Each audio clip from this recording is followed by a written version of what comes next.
I can't replace the entire offensive line. I can't bring in 5 new receivers. And I want to be here. I want to play here. I want to be able to win here. I want to win championships here. I've been hearing maybe Atlanta. That's what I've been hearing. The Russell Wilson rumors are starting to get insane, and some of these kind of make sense, but some of them are just so out of touch with the realm of possibility that I felt like I needed to make this video to clear up some things for you guys. So before we get to the content, make sure you drop like, subscribe, and turn on our notifications to help the channel grow. Now that we get all that out of the way, work!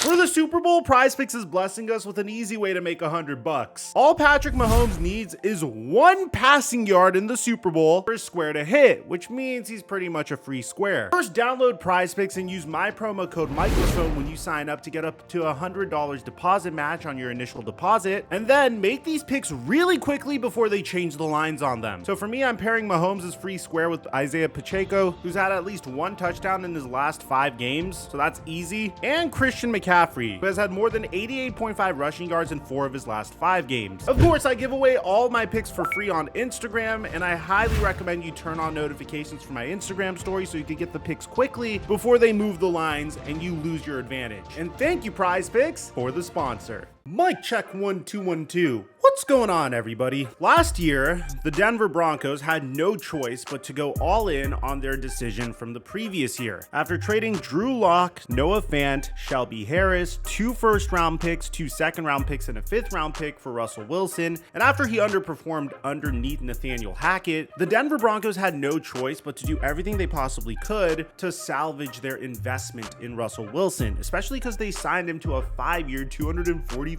million contract extension 2 years before his contract expired. So they decided to make a huge trade for Sean Payton. But the relationship between Sean Payton and Russell Wilson was tumultuous at best. If you guys remember from the very beginning, Sean Payton came in with his typical hard-nosed approach and established some boundaries for Russell Wilson, not allowing him to work with his own trainers. on the 32nd Coach, Russell Wilson had a personal coach, Jake Hughes, in the building with access who wasn't on the staff. Yeah, I'm not too familiar with that. How do you feel about players having their own people off the staff in the building, access to the players? Yeah, that's foreign to me. That's not going to take place here. I mean, I'm unfamiliar with it, but our staff will be here, our players will be here, and that'll be it.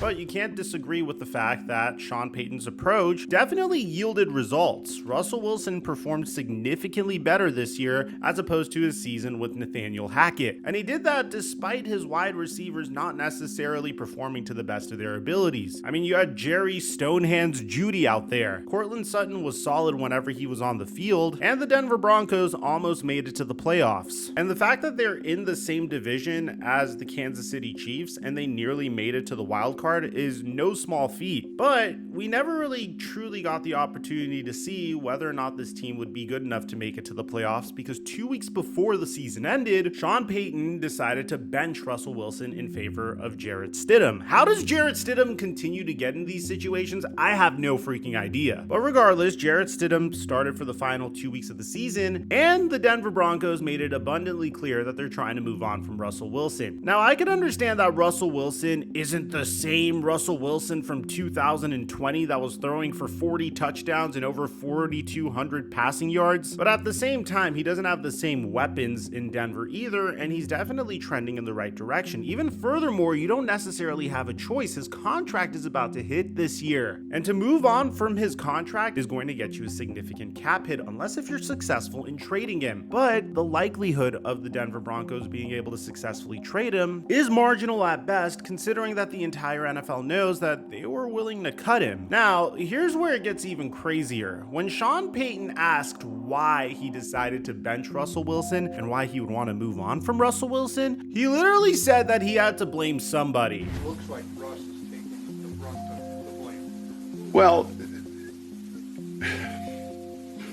I get that, and yet I can't replace the entire offensive line. I can't bring in 5 new receivers, and if it continues over a period of time, then there'll be another guy here talking to you as well. And at the time, we were told by Diana Rossini that Russell Wilson's expecting to be cut by the Denver Broncos in March, per league sources. For almost 2 months, the quarterback has been starting, knowing the organization was most likely going to move on from him after this season. The reason for this? Well, they expected Russell Wilson to waive his injury clause. They came up to me during the bye week and beginning of the bye week on Monday or Tuesday, and they told me that if I didn't change my contract, my injury guarantee, that I'd be I'd be benched for the rest of the year.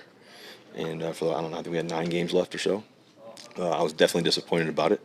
NFLPA and NFL got involved or whatever, I think, but at some point. But I think, for me, I came here to play here, to win.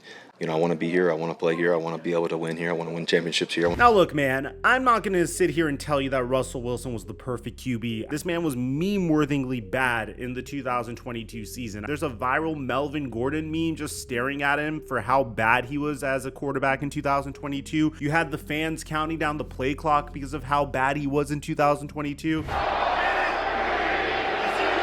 With the fans counting down the play clock. You had multiple instances of him just not being able to make the right reads. You had KJ Hamler quite literally slamming his helmet on the ground in frustration from his Pro Bowl, Super Bowl winning QB not being able to find him for a game-winning touchdown. I mean, he was horrible in 2022, but I felt like that was fixed in 2023. And again, even furthermore, you don't have much of a choice. You have him under contract for 2023, and his contract isn't even that bad when you compare it to other quarterbacks in the NFL. If you currently take a look at it, you have Patrick Mahomes, Joe Burrow, Justin Herbert, Lamar Jackson, Josh Allen, Jalen Hurts, and then Russell Wilson. He's currently number 7, and that's before Tua gets a contract extension. That's before Dak Prescott gets another contract extension. That's before Brock Purdy will get his contract extension. In about a year from now, we're talking about an individual that's going to be out of the top 10 for QB salaries. That gives you a significant advantage whenever you're trying to build a team. And for the production that Russell Wilson has given you over the past year, it's not a bad situation to be in. But still, Sean Payton decided that he doesn't want to have Russell Wilson as his QB. So immediately we saw a bunch of trade rumors. The Minnesota Vikings were interested in Russell Wilson should they move on from Kirk Cousins. Maybe Russell Wilson goes to the Las Vegas Raiders. But then in January, we found out that, hey, maybe the Broncos are going to change their mind, because Sean Payton said he met with Wilson for 30 minutes, and a scenario where Wilson would return was among the topics discussed, but also that any decision would be made in a timely fashion. I told him, look, I don't think it's going to be a long, drawn-out process, but it hasn't been decided relative to what our plans are. As soon as we know something, certainly he would be the first to know. Payton also said there was a discussion about him potentially being able to return, because otherwise he would have just said, hey, goodbye. And this is when I really started to think that the Denver Broncos have no idea what they're doing. There's nothing that makes you look worse than saying, oh, we're gonna cut this quarterback. Actually, no, we're gonna keep him. I mean, there's a chance we keep him, or maybe we're gonna cut him. This is a horrible way to try to build up the trade value of your QB, as opposed to quietly making him available. And believe it or not, for the ones that understand how the NFL salary cap works, there is a market for Russell Wilson. It seems like the Denver Broncos are absolutely delusional in regards to the direction that they want to go. They currently hold the 12th overall pick in the 2024 NFL Draft, a NFL draft that features multiple quarterback talents. There's, of course, Caleb Williams, the greatest NFL prospect since Andrew Luck. There's Drake May, there's Jaden Daniels, there's Michael Penix, there's JJ McCarthy. You don't even need to be in the first round to get your opportunity at all these QBs. And I'm assuming that the Denver Broncos are excited about one of these QBs. There was even a rumor suggesting that they would like to trade up to the number 1 overall pick for Caleb Williams. And before Broncos fans get excited, there is no question in my mind that if they traded up to the number 1 overall pick for Caleb Williams, they would be the next coming of the Carolina Panthers. Especially if you cut Russell Wilson and you have Russell Wilson's dead cap hanging over your head for the next 4 years, and then you have a quarterback on a rookie scale contract in addition to the first round picks you had to give up in order to get that QB. This franchise will be a shell of its former self, and even even if Caleb Williams was the next coming of Patrick Mahomes, he wouldn't be able to save you. Currently, one trade proposal I saw being thrown out there was the Broncos giving up Patrick Surtain, the number 12 pick, a 2025 first and third round pick. But this was clearly made by a Denver Broncos fan, because as great as Patrick Surtain is, the Chicago Bears are going to be asking for at least 3 first round picks if you're moving up from number 12, meaning the number 12 pick, a 2025 first round pick, and probably your 2026 first round pick, the third round pick, and Patrick Surtain will get you to move up from number 12 to number 1. And even if you are to do that, what's the point? You still have Russell Wilson's cap hit hanging over your head throughout the next 4 years, while also being devoid of your first round pick over the next couple of years. It just would not work. It would literally be Bryce Young version 2.0. But with that being said, Russell Wilson is definitely still available for trade. But at that point, where is he most likely to go? Well, Sean Alexander floated out a very interesting possibility. Watch. Denver, what happened? Where should Russell go? Why didn't the marriage work? When I talked to you last time, we were like, let's go. Sean Payton, Russell, what's up? I don't know what happened. Like, the stats were there. They went on like a 5-game win streak. I'm like, this is it. We're about to go do this. And then there's something that just went on that, Sean or someone in his crew just thought this ain't going to get us to the long haul. I thought they were there. When you win 5 games in a row, I don't care you're doing something right. And they were there, and they just didn't push it over to the next thing. And where do you think he goes? When you start talking about it, maybe you change your contract, and messes with everybody. So I was clearly shocked. Okay, but where's Russell going? I've been hearing maybe Atlanta. That's what I've been hearing, but I'm not sure. Atlanta. Russell and Bijan. I'm into that. Okay, why is that a good fit? I'm not sure yet. They got a good tight end.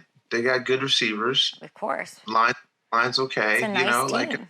It could Winnable be. division, potentially. That's interesting. At the end of the day, the answer is very clear for the Denver Broncos. You don't need to be a genius to figure out what to do. You sit down with Russell Wilson, you make it clear that he is the QB moving forward, and you keep your assets and you continue building around Russell Wilson. His contract is only going to get more valuable from here, and he is not a bad QB. I'd say he's above average, if anything. I definitely think you could win a Super Bowl with Russell Wilson under center. I know this sounds insane, but Russell Wilson won his first Super Bowl when he was on a rookie scale contract with a good defense built around him and an incredible running game. And I feel like he could once again get there because his contract is going to be undervalued very soon. So you continue building around him. You spend draft capital on the offensive line. You try to build up your defense. And over the next 4 years, if you get to the Super Bowl with him, great. But if not, by then you'd have a fully built team ready for a quarterback on a rookie scale contract to take you to the Super Bowl. The answer is not cutting Russell Wilson and taking on a bunch of dead cap just so you could bring in your new shiny QB that everyone is hyping up in the pre-draft process, just so you could put him in a scenario where you guys are going to have significantly less cap space to build around him because of the dead cap hit that I mentioned. And if it's Caleb Williams, you won't have as many first round picks to build around him, which would pretty much waste a rookie scale contract and potentially ruin the career of a promising QB. I personally love the idea of Russell Wilson getting traded to the Atlanta Falcons. The Atlanta Falcons have been making great moves over the offseason. I have a lot of faith in their coaching staff. They have solid pieces on defense. They have amazing pieces on offense in the form of Bijan Robinson, Drake London, and Kyle Pitts, who still isn't being used properly, and hopefully this year he will be. I think Russell Wilson getting traded to Atlanta would be amazing. And you're also in a significantly less competitive division. I mean, if I'm a quarterback that's trying to win Super Bowls, I do not want to be in the same division as Patrick Mahomes. And now Justin Herbert and Jim Harbaugh. So let me know in the comment section down below, what do you guys think about all this? What do you think is going to happen? What do you think the Broncos should do? Should they stay with Russell Wilson? Should they trade Russell Wilson? Or should they cut Russell Wilson? I'd like to hear what you have to say if you were the general manager of the Broncos. Aside from that, I'm your boy Mike, and I'm dropping our mic until our next upload.